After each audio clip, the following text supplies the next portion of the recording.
कोल्हापूर महानगरपालिकेच्या स्थायी समितीसाठी 16, परिवहन समितीसाठी 12 तर महिला बालकल्याण समितीसाठी 9 सदस्यांची आजच्या महासभेत निवड करण्यात आली। स्थायी समितीमध्ये भाजपला 5, शिंदे गट शिवसेनेला 3 आणि राष्ट्रवादीला 1 जागा मिळाली। विरोधी महाविकास आघाडीला 7 जागांवर संधी मिळाली आहे। कोल्हापूर महानगरपालिकेचं नवीन सभागृह अस्तित्वात आल्यानंतर स्थायी, परिवहन आणि महिला बालकल्याण समितीच्या सदस्यांच्या निवडीसाठी आज महानगरपालिकेची विशेष सभा झाली।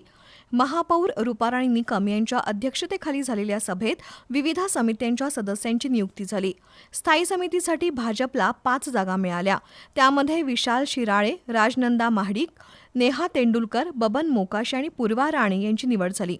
तर शिंदे शिवसेनेकडून अर्चना पागर, शीला सोनोले, अनुराधा खेडकर यांना आणि राष्ट्रवादीकडून आदिल फरास यांना संधी मिळाली। काँग्रेस महाविकास आघाडीकडून इंद्रजित बोंद्रे, प्रवीण केसरकर, प्रतापसिंह जाधव, अमर समर्थ, सुभाष बुचडे, प्रवीण सोनवणे यांची तर ठाकरे शिवसेनेच्या प्रतिज्ञा उत्तुरे यांची निवड झाल्याचं महापौर रूपाराणी निकम यांनी जाहीर केलं। परिवहन सदस्य पदासाठी 12 जागा निवडायच्या होत्या, त्यामध्ये भाजपकडून प्रसाद जाधव, हेमंत आराध्ये, संतोष लाड आणि प्रशांत मोरे या चौघांना संधी मिळाली।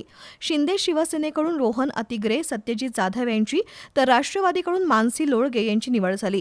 परिवहन समितीवर काँग्रेसला 5 जागा मिळाल्या, त्यामध्ये दुर्वास कदम, उमेश पवार, महेंद्र तोरवे, शीतल गाडगीळ आणि अक्षय शेळके यांना संधी मिळाली।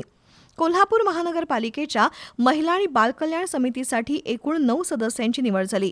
काँग्रेसकडून अरुणा गवळी, धनश्री कोरवी, अनुराधा मुळीक आणि जयश्री कांबळे यांची निवड झाली आहे, तर भाजपकडून वंदना मोहिते, निलिमा पाटील आणि दीपा ठाणेकर यांची, तर शिंदे शिवसेनेच्या प्राजक्ता जाधव आणि कौसर बागवान यांची निवड झाल्याचं महापौर रूपाराणी निकम यांनी जाहीर केलं।